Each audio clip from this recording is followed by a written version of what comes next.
everyone, it's Holly and I'm here to talk about Disney value resorts. Like I said a few weeks ago, I wanted to go into all the different Disney room category or resort categories and talk about them in a little bit more detail and to help maybe decide what resort category is right for you.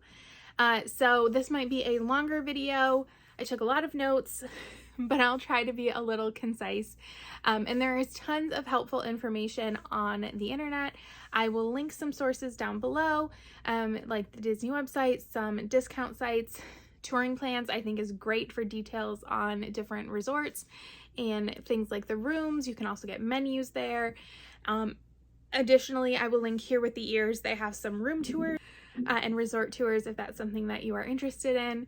I highly recommend their videos. I think they're very well done. So we're going to start with the value resorts, which is like the lowest category or the least expensive category. And there are 5 hotel options. We're going to kind of talk about them in 3 chunks, I think. But in general, the value resorts, like I said, tend to be the least expensive ones. They also tend to have the smallest rooms, although there are some suite options available to you. The square footage tends to be around 250, and most of these rooms sleep 4 people. The cost ranges across all of them as of 2022 range between $120 and $370 a night. That includes those suite level rooms. Most of the rooms are set up motel style, so your door opens to the outside instead of an interior hallway. I actually like that, but some people don't, so it's an important thing to know. That also means that there are no balconies, no patios. To me, the view matters less here than like anywhere else, and this is one of the reasons why. They also don't have any restaurants, but they do all have food courts and pool bars. They do primarily rely on bus transportation to get you to and from the parks, although 2 of the hotels do have Skyliner access, so you can get to Hollywood Studios and Epcot. They typically have intense and over-the-top Disney theming, especially now outside of your rooms. The rooms are a little more tame now than they used to be, but you definitely have like those big statues. I never know what to call them, like the icons. That is kind of what they're known for. They're loud and bright, and I think that's one of the reasons kids really love them. These often will house young families because they tend to be the least expensive. A lot of people think they tend to be louder. I don't know. I think it's give or take. I've never had a problem. Personally, I've stayed at several of these resorts across multiple trips, and I've never felt like they were too loud or anything. I'm not really bothered by like kids being kids though, so, you know, but I don't have a problem in my room. I've had like one maybe crying baby once in my life, and it was one night. It was fine. And you also will a lot of times see groups here. So like Pop Warner football, cheer competitions, dance competitions, band groups, that kind of stuff. So you might have big groups. Honestly, I'm being honest, I'm more bothered by teenagers than I am by little children. Teach their own. So now let's get into the resorts. And so we'll kind of start here even from the least expensive to the most expensive. So I'm going to put all of the all-stars together, but we'll kind of I'll take moments to talk about them individually. So the all-star resorts are kind of the original value resorts. You have All-Star Sports, which is typically the least popular and the least expensive. All-Star Music, next popular, and then All-Star Movies, which is always the most popular one. These all range typically this year in 2022 from $120 to $270 a night. They all have 2 room categories, standard and preferred. And preferred typically means that you were either close to the pool and or the main building, which also means you are closer to the bus stop for the resort. The rooms all have 2 queen beds, or sometimes you'll have a room with 1 king bed. And I don't think they're all refurbished now. I know Movies is for sure. It is 1 dedicated queen or full, and then 1 pull down, which creates a lot more movable room when you're not sleeping if you do have 4 people there or 2 people who aren't sharing a bed. You do have to pay a surcharge. Right now it's $15 per adult if you have more than 2 adults staying in your room. That's pretty standard for Disney on property. The parking is $15 per night as well if you bring your own car. If you do Uber on, I have heard that people will get charged the parking because it just like scans in when you go through the gate. But if you go to the front desk, they will take care of that and remove it for you. All of the All-Star resorts only have bus transportation to all of the parks and Disney Springs. That's your only option. They do not share a bus stop. However, they will occasionally at slower times of year share a bus. So you might share a bus stop back at the parks, and then they'll go to each of the 3 All-Star resorts. I actually haven't seen that since the reopening for me personally, but it could always come back. It's also nice because sometimes these resorts are right next to each other. You actually can walk from one to the other. So one time I stayed at All-Star Movies and I was in the Mighty Ducks rooms, and I was like way towards the end of it. I was actually closer to the All-Star Music lobby and bus stop than the movies one. So sometimes if the music bus was shorter, I would, like at a park, I would get on the All-Star Music bus and just walk to my room from there. These resorts do have pools. They typically have 2 pools, like their main big pool. There's no slides or anything, but a lot of times they'll have some sort of water feature. And then they have like a smaller quiet pool. They also offer an arcade and a playground at them. Also, another like amenity, every Disney resort is doing this now, is the Movies Under the Stars, where they typically, as long as weather permits, play a movie outside so you can watch it. A lot of times Disney offers popcorn during that, which is fun. Dining, they each have their own food court, and then they have the pool bar where you can get drinks if you want. Each of the All-Star resorts have multiple sections. All-Star Sports has 5 sections. They have the Hoops Hotel, which is basketball themed, Surfs Up, which is surfing themed. This is also the section that the lobby is technically in and your main pool is in. Center Court, which I believe is tennis themed. Touchdown, which is football themed, and the Home Run Hotel, which has another one of those like smaller quiet pools. All-Star Music also has 5 sections. So the first one is the Calypso section, which is actually where I stayed. This is a preferred section because it's close to the pool and the lobby. I was upgraded because I don't really see the point in paying for it. I don't think that these resorts are particularly spread out, but if you have kids, a couple minutes on your walk may mean something to you, so I get it. The Jazz Inn, they have Rock Inn, Country Fair, and the Broadway Hotel. And Country Fair and Broadway Hotel, there's kind of the other pool is kind of in between them. At All-Star Movies, which again is the most popular one, each section is themed after like a Disney movie. I use movie in quotation point marks for a reason. So first is Toy Story. This is probably the most popular section. I think half the reason it's preferred is because it's popular, because it's Toy Story themed. You have Fantasia, which is where your main pool is. Love Bug, not the Lindsay Lohan version, the original.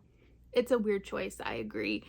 101 Dalmatians, and then Mighty Ducks, which is themed after the animated TV show. I don't think there was a movie of that, but there are Mighty Ducks movies. It's a choice. I don't mind. I've actually stayed there twice. Once I asked for it, and the second time they just gave it to me. And here you have the other pool. All of these resorts also have their own gift shops. I actually think the gift shops are pretty sizable and have good things. I've enjoyed my time there.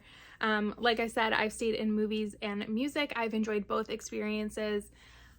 I have no major complaints, no complaints at all. Also, the hotel buildings are typically 3 floors, and they have elevators, so they are accessible. When I stayed at music, I was actually put in an accessible room, which was odd, but it's fine.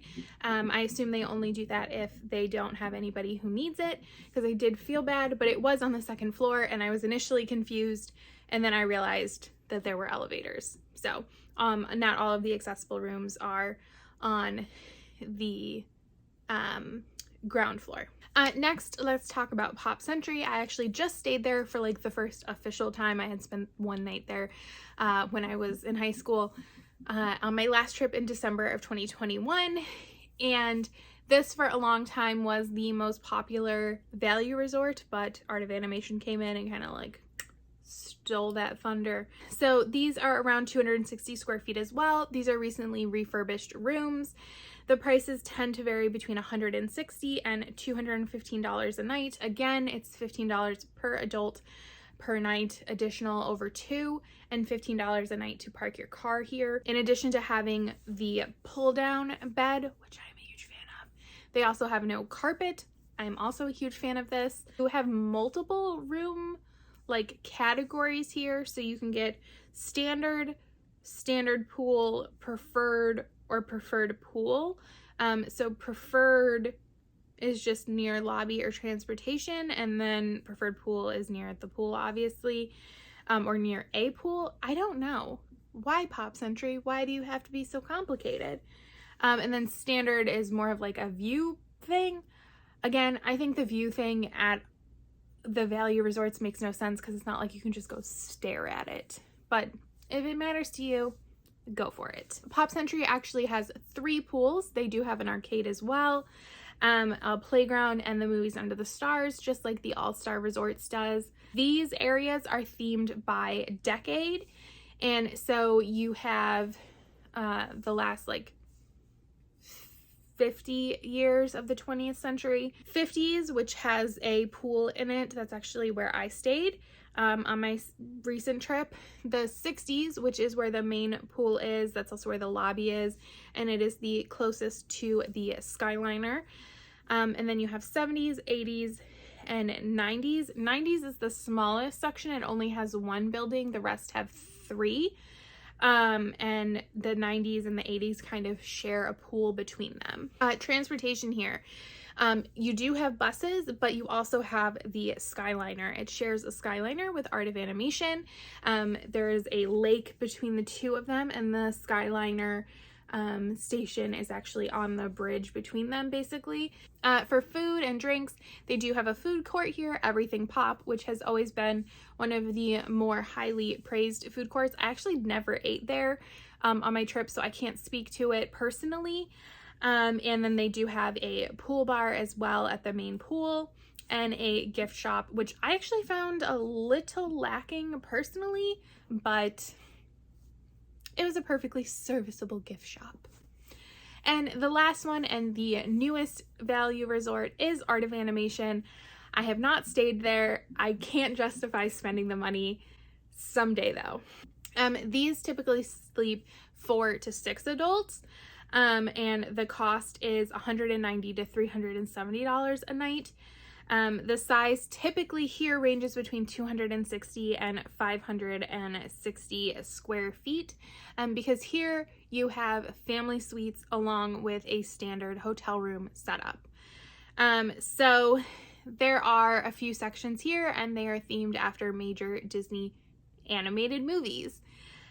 So there are a few room types here. You have your typical family standard room, which sleeps 4. You have a king, which obviously sleeps 2, or your 2 queens, or you have your family suite, which sleeps 6. Those have a queen, a double pull-down bed, and a double sleeper sofa. And it's also set up to be multiple rooms like a suite would be set up. So you can keep like kids separate from adults if that's something that you want for your trip. There are 3 pools here. Again, Movies Under the Stars, an arcade, a playground, those fun things. So here you have 4 sections instead of 5 like the other ones. So you have the Finding Nemo section, which is your main one. That's where you have your big pool. It's called the Big Blue Pool. These rooms are suites. They're the family suites that sleep 6. It's also the closest to the lobby. This pool is supposed to be really cool because underneath it you can like hear the characters from Nemo talking, which I think is really cool. Obviously I've never been able to experience it, but it does seem cool. Can I say cool enough times? Dude. Whoa. Okay, I'm gonna stop. Next is Cars, which is themed after the Pixar films Cars. And again, these are family suites, and they also have their own dedicated pool. The last family suite section is themed after The Lion King.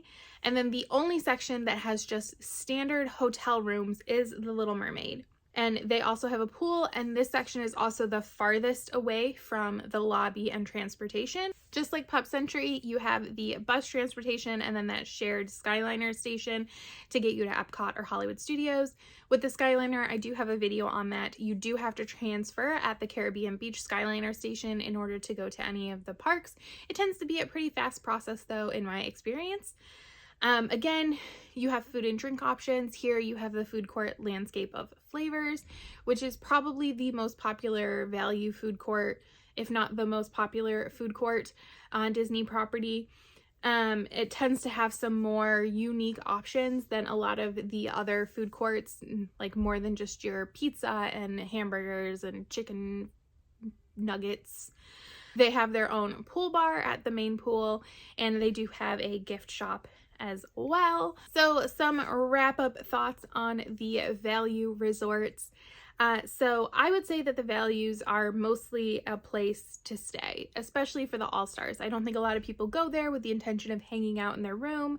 Maybe if you have kids who really like swimming, I could see you having a non-park day and going swimming and enjoying yourself, but you're not going to just hang out. There's not really a place to hang out in your room anyways, unless you're staying in a suite. They do typically have heavy Disney themes, which I personally enjoy. I mean, you're in Disney World, but some people find it obnoxious or over the top.